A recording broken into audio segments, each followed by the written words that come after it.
ओम नमो भगवते श्री रामाय। मैं श्री रमण महर्षि का शिष्य स्वामी सच्चिदानंद। आज का विषय है विपश्यना। विपश्यना क्या है, इसका मोक्ष से क्या संबंध है। विपश्यना, रमण महर्षि से किसी ने पूछा कि मोक्ष, मुक्ति, निर्वाण कैसे घटित होगा। उन्होंने कहा, व्यक्तित्व के त्याग से हमारे अंदर जो मैं करता हूं, ये जो भावना है, इसका त्याग, अहम वृत्ति के त्याग से, अहम की भावना का त्याग कर देने से मोक्ष तुरंत घटित हो जाता है। किसी भी चीज का त्याग तभी संभव है जब हम उससे पृथक हों, अलग हों। मैं मेरा त्याग नहीं कर सकता, तो चित्त का त्याग तभी संभव है जब हम चित्त से अपने को पृथक महसूस करें। चित्त के किसी एक हिस्से को त्याग देने से चित्त समाप्त नहीं होता जब तक हम पूरा समग्र चित्त नहीं त्याग। योग वशिष्ठ में बृहस्पति और कच्छ की कहानी भी यही है कि चित्त का समग्र त्याग, उसको समग्र त्याग बोलते हैं। समग्र त्याग तभी संभव है जब हम चित्त का पूरा त्याग करते हैं, तो ही आत्मज्ञान उपलब्ध होता है, मुक्ति होती है। तो वो तभी होगा जब हम उससे पृथक हो जाएंगे, चित्त से पृथक हो जाएंगे। तो ये जो पृथकीकरण की प्रक्रिया है, चित्त से अलग होने की प्रक्रिया है ना, उसको विपश्यना बोलते हैं। वो कैसे होगी? चित्त के प्रति जागरूकता से, चित्त के प्रति साक्षी होने से, है ना, चित्त के प्रति अवेयर होने से। 20वीं सदी में जय कृष्णमूर्ति जी में उन्होंने अवेयरनेस की साधना पे जोर दिया। उन्होंने कहा, समग्र चित्त के प्रति जागरूक होना। आप एक हिस्से के प्रति, एक पार्ट के प्रति जागरूक होंगे तो डिवीजन बना रहेगा और मुक्ति संभव नहीं। आपको पूरे चित्त के प्रति जागरूक होना पड़ेगा। आपको लहरों के प्रति नहीं जागना है, सागर के प्रति भी जागना है। सिर्फ दृश्य के वृत्ति के प्रति नहीं जागरूक होना, दृष्टा के प्रति भी जागरूक होना है। तब वो समग्र जागरूकता में चित्त गिरता है ना। रमण महर्षि से किसी ने पूछा, अवेयरनेस क्या है?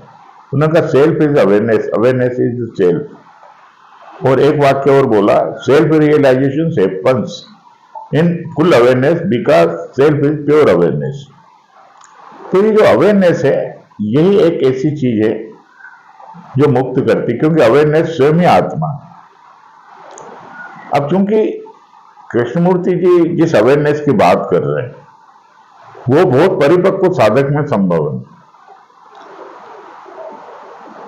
वो एकदम नहीं आती, क्योंकि हमारे अंदर बहुत सारे प्रतिबंध रहते हैं, बाधाएं रहती हैं, अशुद्धियां रहती हैं।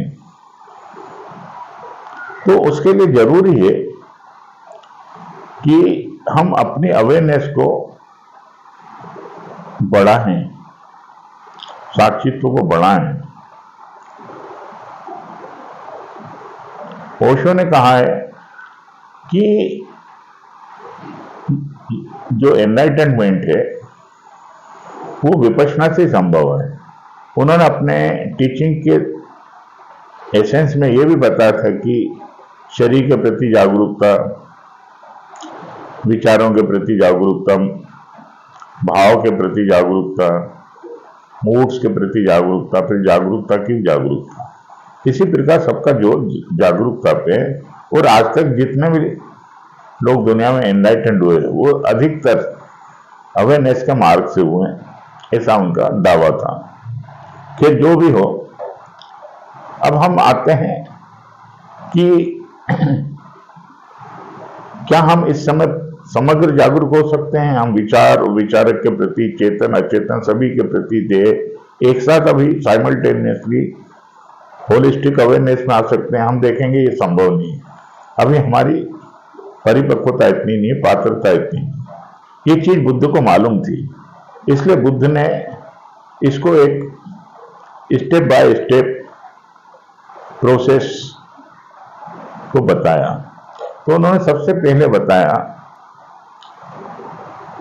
कि श्वास के प्रति जागरूकता, आपकी जो सांस आ रही है जा रही है उसके प्रति जागरूकता। अब हमें इसमें यह समझना है जागरूकता और एकाग्रता में फर्क है। एकाग्रता में आप किसी एक हिस्से के प्रति, पार्ट के प्रति अवेयर होते हैं, है ना, एक छोटे से। जैसे मैं श्वास के प्रति जागरूक होऊंगा तो अगर सिर्फ इतने नाक के हिस्से के प्रति जागरूक हूं, यहां श्वास को महसूस करना हूं, तो ये जागरूकता नहीं है, ये एकाग्रता, ये हमें मुक्त नहीं करेगी। श्वास के प्रति जागरूकता का अर्थ है श्वास अंदर जा रही है, बाहर निकल रही है, उसके साथ साथ श्वास के जो प्राण मेरे शरीर में कैसे स्पंदित हो रहे हैं, पूरे के पूरे उस क्रिया को अनुभव करना, जागरूक रहना। सांस उथली चल रही तो उथली, धीमी चल रही धीमी।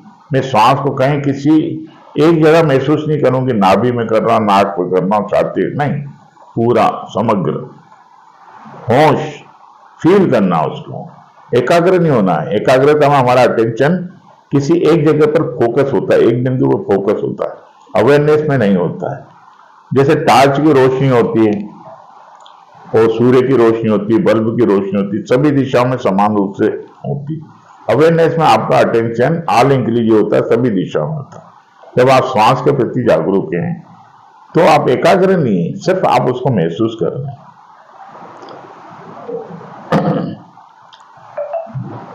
तो श्वास के प्रति जागरूक रहना है ना। ये विपश्यना की विधि दो प्रकार से की जाती है, एक बैठकर, दूसरा व्यवहार में। आपको बैठकर भी श्वास के प्रति सजग रहना है, आधा घंटा, 1 घंटा, 2 घंटा, 1 टाइम, 2 टाइम, 3 टाइम, फिर जैसे जैसे रस आएगा आप बढ़ते चले जाएंगे। और दूसरी व्यवहार में भी रहना जागरूक। तो अब ये विपश्यना की पहला सोपान है आनापानसति, श्वास के प्रति जागरूकता। दूसरा है कायानुपश्यना, देह के प्रति जागरूक रहना, है ना। अब देह के साथ साथ देह में जो वेदना संवेदना उठ रही है, दर्द है, अच्छा लगना है, थकान है, जो भी हो रहा है उसके प्रति भी सजग रहें, तो वेदनानुपश्यना भी साथ में हो जाएगी। कायानुपश्यना, वेदनानुपश्यना। आप बैठकर अपने शरीर को अनुभव करें, चलते फिरते करें, उठते बैठते, खाते पीते, हर समय देह को, उसमें उठने वाली संवेदनाओं को अनुभव करें।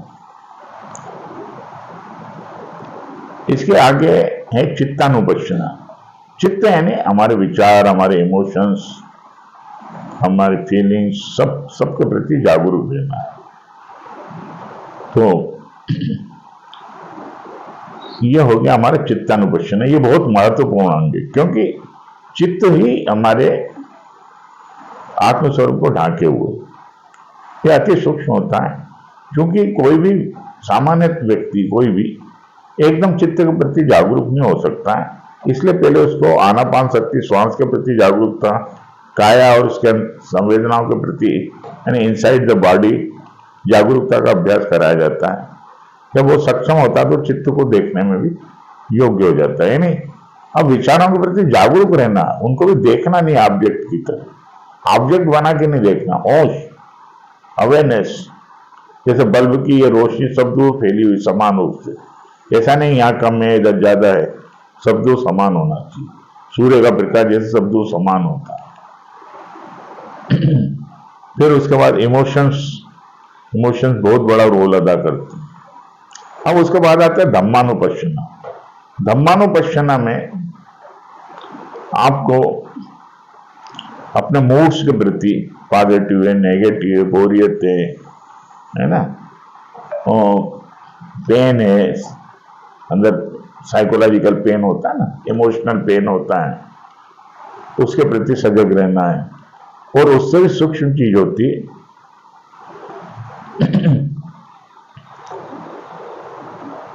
अहम वृत्ति, है ना।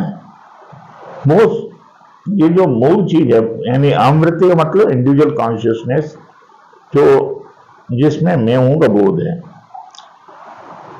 ये सारी वृत्तियों को धारण करती है ना। धारयति इति धर्म, तो जो सबको सारी वृत्तियों को अपने में धारण किए हुए है ना, उसको बोलते धम्म, धर्म। तो इसके प्रति जागरूक होना, यह अंतिम बाधा है, अंतिम। फिर जब ये सब चीजें शांत हो जाती, गिर जाती है, तो शुद्ध, तो हमें समाधि का अनुभव होता है, अवेयरनेस शेष रह जाती है ना। फिर अवेयरनेस ऑफ अवेयरनेस या सिर्फ अवेयरनेस रहती है। शील, समाधि और प्रज्ञा, बौद्ध धर्म के 3 स्तंभ है, जो कि विपश्यना के द्वारा हम समाधि को उपलब्ध होते हैं, और समाधि के बाद हम अवेयरनेस को प्राप्त होते हैं। अवेयरनेस यानी आत्मा, आत्मा का दूसरा नाम अवेयरनेस है। ये है प्रज्ञा, ये है मोक्ष। तो आज के लिए इतना काफी है, धन्यवाद। Please subscribe my channel. Thank you very much.